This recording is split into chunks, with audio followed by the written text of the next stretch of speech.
Welcome to Quickies. My videos are for entertainment purpose only. Movie के start 2092 से होता है। अर्थ की कंडीशन काफ़ी ख़राब हो गई थी। इंसान इस प्लैनेट पर और ज़्यादा टाइम तक सरवाइव नहीं कर पाएंगे। हमें एक कंपनी भी दिखाई जाती है जो स्पेस में कुछ बना रहे थे। बेसिकली वो एक ऐसी जगह थी जहां अमीर लोग रहते थे या वो लोग जो उस कंपनी में काम करते थे। गरीब लोग प्लैनेट अर्थ पर ही रहते थे क्योंकि अर्थ की कंडीशन काफ़ी ख़राब थी, जिसकी वजह से सबको पता था कि कुछ अरसे में शायद सभी लोग मर जाएं क्योंकि वहाँ सांस लेना भी मुश्किल हो गया था। अब हमें एक किम नामी लड़का दिखाया जाता है। किम एक गरीब लड़का था और उसे पैसों की बहुत जरूरत थी, मगर हमें ये बाद में पता चलेगा कि आखिर उसे इतने पैसे क्यों चाहिए। अब हम देखते हैं कि कुछ साइंटिस्ट स्पेस में पूरा शहर बना चुके थे और वो उसे चलाने के लिए बहुत सी मशीनरी यूज कर रहे थे। ऐसे भी हो सकता था कि कहीं ये मशीनरी इतनी ज्यादा सैटेलाइट से टकरा ना जाए। किम का काम उससे ही रिलेटेड था क्योंकि वो स्पेस में मौजूद एक्स्ट्रा मेटल को सेल करता था।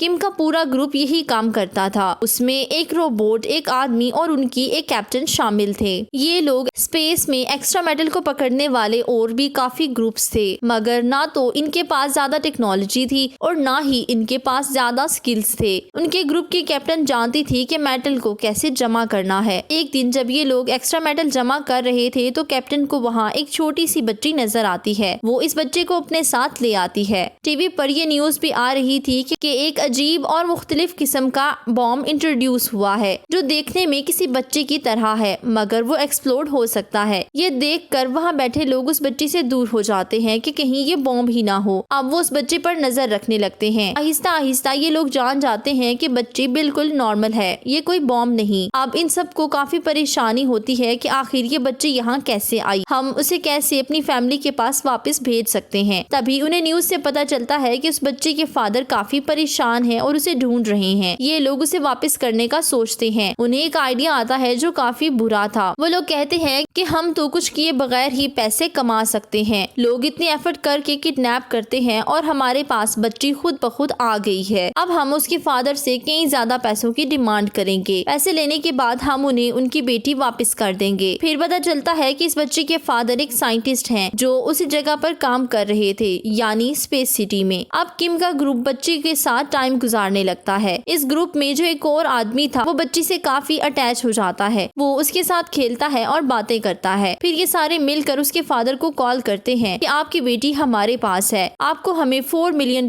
देने होंगे। इसके बाद हम आपको आपकी बेटी वापस कर देंगे। वो लोग एक क्लब में मिलने का डिसाइड करते हैं। बच्ची को एक बॉक्स में छुपा कर वहाँ ले जाते हैं, मगर जैसे ही बच्ची बॉक्स से बाहर आती है तो क्लब में मौजूद लोग डर जाते हैं क्योंकि उन सबको लग रहा था ये बच्ची कोई बॉम्ब है। बच्ची के फादर उसके पास आने वाले थे कि तभी क्लब में हलचल होने लगती है। वो बच्ची को नहीं ढूंढ पाते। तभी वहाँ पुलिस भी आ जाती है जो उस बच्ची को ढूंढने लगती है। पुलिस से डर कर किम का ग्रुप वहाँ से भाग जाता है और अपनी स्पेसशिप में आ जाते हैं। अब उन्हें पता चलता है कि उनके पार्टनर ने, यानी उसी आदमी ने जो बच्ची के साथ अटैच था, बच्ची को वापस ले आया है। वो नहीं चाहता था कि ये छोटी बच्ची वापस जाए। कैप्टन उसे कहती है कि तुम्हारा दिमाग तो ठीक है ना, तुमने बेवकूफाना हरकत की है, सब कुछ ठीक जा रहा था और तुमने सब बर्बाद कर दिया। किम उसे कहता है कि हमें इसके बदले बहुत से पैसे मिलने थे और हम अमीर हो सकते थे। सीन शिफ्ट होता है और हम कंपनी ऑनर को देखते हैं जिसने स्पेस सिटी बनाई थी। उसने एक ऐसी टेक्नोलॉजी इंट्रोड्यूस की थी जो दरख्त में जान डाल सकती थी, यानी वो स्पेस में भी फॉरेस्ट बना सकते थे। लोग इस काम को काफी अप्रिशिएट करते हैं। सीन शिफ्ट होता है और वो ग्रुप दिखाया जाता है। पुलिस से भागते हुए उनकी स्पेसशिप काफी डैमेज हो चुकी थी। वो उसे ठीक करने की कोशिश कर रहे थे, मगर उन्हें पैसों की जरूरत थी और उनके पास कोई पैसे नहीं थे। वो लोग काफी परेशान थे।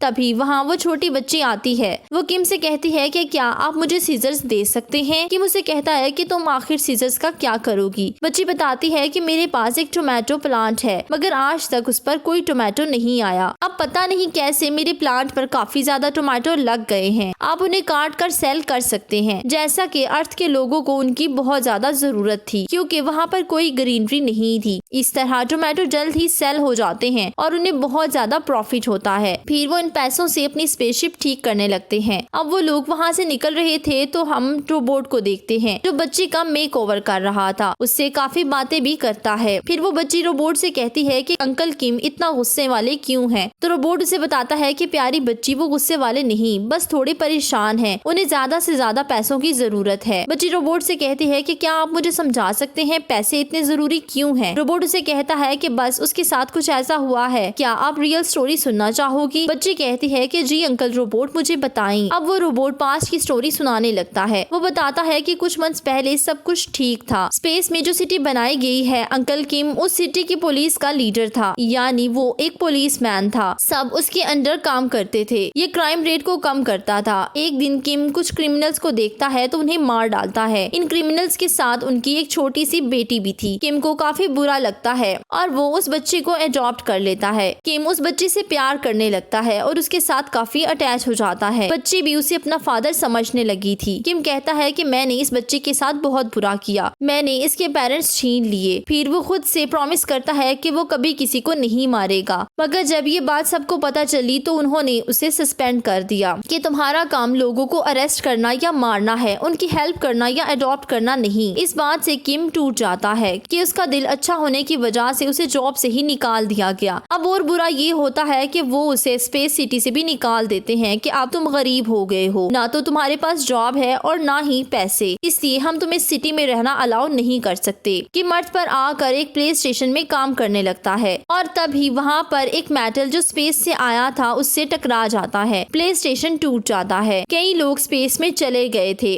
और इसमें वो छोटी बच्ची भी थी जिसे किम अपनी बेटी कहता था। किम इस सब से अपसेट हो जाता है क्योंकि उसे अपनी बेटी को ढूंढना था। उसे कंपनी को पैसे देने थे जो उसकी बेटी ढूंढने में हेल्प करेंगे। किम बुरा लड़का नहीं है, वो बस अपनी बेटी के लिए कुछ भी कर सकता है। सीन शिफ्ट होते हैं कंपनी ऑनर पर जो प्लान कर रहा था कि प्लैनेट अर्थ को कैसे तबाह किया जाए। जिस टेक्नोलॉजी से वो अर्थ पर बॉम्ब गिराने वाला था उसमें यूज होने वाले केमिकल्स उसी बच्ची के फादर ने बनाए थे। जो बच्ची अभी भी रोबोट से बातें कर रही थी। जब उसके फादर को पता चला कि ऑनर अर्थ को तबाह करना चाहता है तो उस साइंटिस्ट ने बच्चे के अंदर ये केमिकल इंजेक्ट कर दिए। मगर ये काम काफी सेफली किया गया जिससे बच्ची को भी नुकसान ना पहुंचे। वो नहीं चाहता था कि ऑनर इसे यूज करके अर्थ को तबाह करे। इस सब की वजह से पुलिस और वो ऑनर बच्ची के पीछे पड़े हुए हैं। दूसरी तरफ किम उस बच्ची के फादर की तरफ दोबारा से पैसों के लिए कॉल करता है। पुलिस अनफॉर्चुनेटली ये कॉल सुन लेती है। अब पुलिस उनके पीछे लग चुकी थी। किम का ग्रुप अपनी जान बचाकर वहाँ से भागने की कोशिश करता है। किम काफी अपसेट था क्योंकि दिन बहुत कम रह गए थे। उसे जल्द से जल्द कंपनी को पैसे देने थे वरना उसकी बेटी ऑर्बिट से बाहर निकल जाएगी। तो वो कहता है कि मैं रिस्क लूंगा। अब वो दोबारा उस बच्ची के फादर को कॉल करता है ताकि वो उसे पैसे दे दें। वो एक जगह जाने का फैसला करते हैं। किम और उस बच्ची के फादर भी वहाँ आ जाते हैं। साथ ही साथ कंपनी ऑनर और पुलिस भी उन्हें ढूंढ लेते हैं। वो लोग बच्चे के फादर को मार देते हैं। अब ऑनर किम की तरफ बढ़ता है। वो किम से कहता है कि तुम बहुत अजीब हो, ये पकड़ो पैसे और यहाँ से चले जाओ। ये सब ऑनर इसलिए करता है क्योंकि उसे तो सिर्फ बच्ची से मतलब था। अब किम स्पेसशिप की तरफ चला जाता है। किम के पास बहुत सारा पैसा आ गया था। किम इतने ही पैसे लेता है जितने उसे कंपनी को देने थे और बाकी अपने ग्रुप को दे देता है। मगर वो लोग पैसा लेने से इनकार कर देते हैं और कहते हैं कि जाओ अपनी बेटी को बचाओ। जिस बच्चे को हमने इतनी मुश्किल में छोड़ा हम उसे बचाएंगे। किम उन्हें रोकता है कि मैं भी तुम्हारे साथ आऊंगा। अब किम जल्दी से उस कंपनी को पैसे देता है जिसने उसकी बेटी को ढूंढना था। किम पैसे देने के बाद अपने ग्रुप के पास वापस आता है और कहता है हम मिलकर उस बच्ची को बचाएंगे। वो लोग उस जगह पर पहुंच जाते हैं जहां पर वो बॉम्ब था। ये वही बॉम्ब था जो पूरी दुनिया को एक्सप्लोड करने वाला था। दूसरी तरफ ऑनर ने उस बच्ची के अंदर से टेक्नोलॉजी निकाल ली थी और बॉम्ब में फिट करके टाइम ऑन कर दिया था।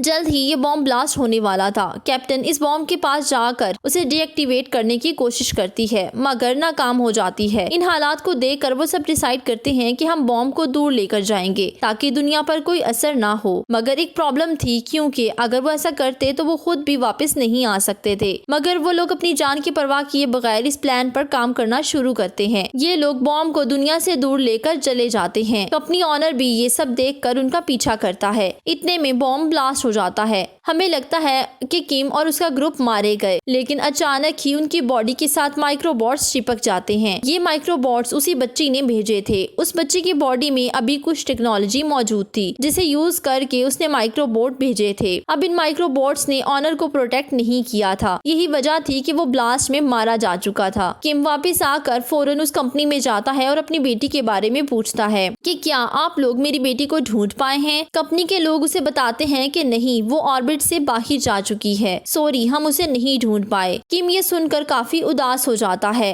उसके ग्रुप के मेंबर्स उसे कहते हैं कि देखो ये बच्चे भी तो हमारे पास है, इसके भी पेरेंट्स नहीं है, क्यों ना हम इसकी परवरिश करें। किम मान जाता है। वो सारे मिलकर खुशी से रहने लगते हैं। उस बच्चे की बॉडी से टेक्नोलॉजी को यूज करके प्लैनेट अर्थ को दोबारा से ग्रीन कर दिया जाता है। ऐसे लगता है जैसे लाइफ वापस मिल गई हो और सब पहले की तरह ठीक हो जाता है। इसके साथ ही मूवी एंड हो जाती है। Please don't forget to subscribe, follow my social handles. Thank you for watching.